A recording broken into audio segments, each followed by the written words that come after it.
অন্তর্বর্তী সরকার হয়তো আপনাদের মতন এখানে বসে নেই, কিন্তু অন্তর্বর্তী সরকার আমাদের শহীদ হাদিকে যারা খুন করেছে সেই সমস্ত চিহ্নিত খুনি এর পিছনে যারা ছিল সকলকে চিহ্নিত করে বিচারের মুখোমুখি করার জন্য কাজ করে যাচ্ছে। এবং হাদি যেদিন মারা যান, শাহাদাত বরণ করেন, শহীদ হন, সেদিন একেবারে বিমানবন্দর থেকে মর্গ পর্যন্ত পুরাটা সময় আমি হাদির সাথে ছিলাম এবং আমি তাকে দেখেছি। আমি আসলে এখন উপদেষ্টা, কিন্তু কয়েকদিন আগেও বিভিন্ন ইস্যুতে আমি আপনাদের মতন রাস্তায় বসে আন্দোলন করেছি।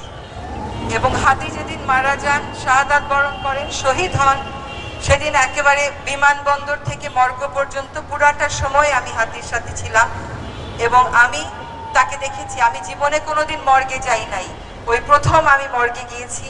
এবং একটা পরিবারের জন্য, একটা সমাজের জন্য, একটা দেশের জন্য এইরকম একটা মৃত্যু যে কত করুণ, কত কষ্টের এবং বিচারের দাবি যে কত শক্ত হতে পারে, হওয়া উচিত, সেটা আমি মর্মে মর্মে উপলব্ধি করি। আমি আজকে বলতে পারেন হাদির একজন গুণগ্রাহী। আমি নিজে হাদি মনে করতাম এবং এখনো তা মনে করি। এবং দেশের জন্য তার এই শহীদ হয়ে যাওয়াটা, তাকে তো আমাদের আরো অনেক দিন প্রয়োজন ছিল, কিন্তু যেই মানুষের মৃত্যুতে 12 থেকে 15 লক্ষ মানুষ জানাজা পড়ে, সেই মানুষের মৃত্যুর বিচার আসলে একটা জাতীয় কর্তব্য।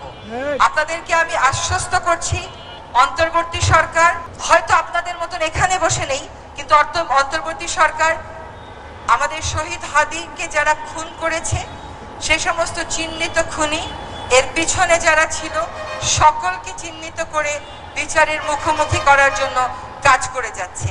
আপনাদের হয়তো মনে হচ্ছে কিছু জানছি না কেন, কিন্তু মনে রাখতে হবে আমরা কিন্তু একটা শত্রুপক্ষের মুখোমুখি দাঁড়িয়ে কাজটা করছি।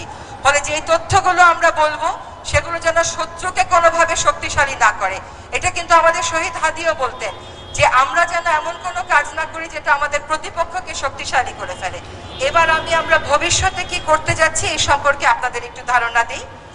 একটা হচ্ছে, আপনারা শুনেছেন যে সকল রকমের পরীক্ষা নিরীক্ষা শেষ করে এই হত্যাকাণ্ডের চার্জশিট সুনির্দিষ্টভাবে দেয়া হবে ইনশাআল্লাহ 7 জানুয়ারি 2026-এর মধ্যে। এই চার্জশিট দেওয়ার পরে অন্তর্বর্তী সরকার থাকাকালীন সময়ে যেন দ্রুত বিচারটা করে যাওয়া যায়, সেটার নিশ্চয়তা আমি আপনাদেরকে দিচ্ছি। ইনশাআল্লাহ আমরা থাকতে থাকতেই এই হত্যাকাণ্ডের বিচার হবে। আমরা আরেকটা কথা একটু বলে রাখি আপনাদেরকে জানাবার জন্য, যে আপনারা আসিয়ার ঘটনাটা জানেন, সেই ঘটনায় কিন্তু 6 কার্যদিবসের মধ্যে বিচার কার্য সম্পন্ন করা গেছিল। কাজে চার্জশিটটা যাতে আমরা নির্ভুলভাবে দিতে পারি, নিখুঁতভাবে দিতে পারি, সকল পরীক্ষা নিরীক্ষা শেষ করে যাতে কোথাও কোনো ফাঁকফোকর না থাকে, সেটা সম্পন্ন হয়ে যাওয়ার পর 7 জানুয়ারির পরে আমাদের দ্রুততম সময়ের মধ্যে এই নৃশংস হত্যাকাণ্ডের বিচার আমরা অবশ্যই করে যাব ইনশাআল্লাহ। এবার আরেকটা কথা বলি, যে অনেক সময় অপরাধী যদি পালিয়েও থাকে তারপরেও কিন্তু এটাকে আমরা ইংরেজিতে বলি ইন অ্যাবসেন্সিয়া বিচার। শেখ হাসিনার বিচার হয়েছে না, সে কি দেশে আছে?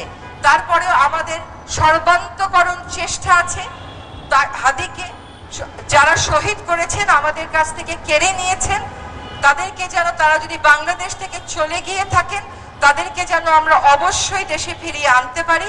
আপনাদেরকে আজকে স্পষ্ট করে বলছি যে এই বার্তা কূটনৈতিক প্রচেষ্টার মাধ্যমে ভারত সরকারকে স্পষ্টভাবে জানিয়ে দেওয়া হয়েছে এবং ভারত সরকার প্রতিশ্রুতি দিয়েছেন যে তাকে যদি ভারতে খুঁজে পাওয়া যায় অবশ্যই তারা বাংলাদেশকে সহায়তা করবেন এই বিষয়ে।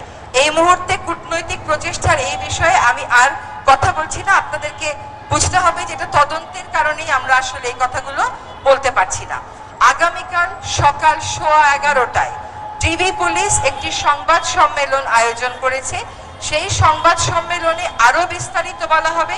আমি কেন আরো বিস্তারিত বলছি না, কারণ কিছু কিছু জিনিস এখনো ভেরিফিকেশন বা সত্য যাচাইয়ের পর্যায়ে রয়েছে। আমরা একেবারে কোনো রকমের ভুলভ্রান্তি রাখতে চাই না। আগামীকাল সকাল 11:15টায় ডিবি পুলিশ যে সংবাদ সম্মেলন করবেন সেই সংবাদ সম্মেলনে আপনারা আরো বিস্তারিত জানতে পারবেন। আমি আমার বক্তব্য এখানেই শেষ করছি। আপনাদের সকলের সাথে আমাদের আত্মার অবশ্যই মিল আছে, আমাদের চাওয়ার অবশ্যই মিল আছে। আমরা শহীদ হাদির পরিবারের সাথেও যোগাযোগ রাখছি।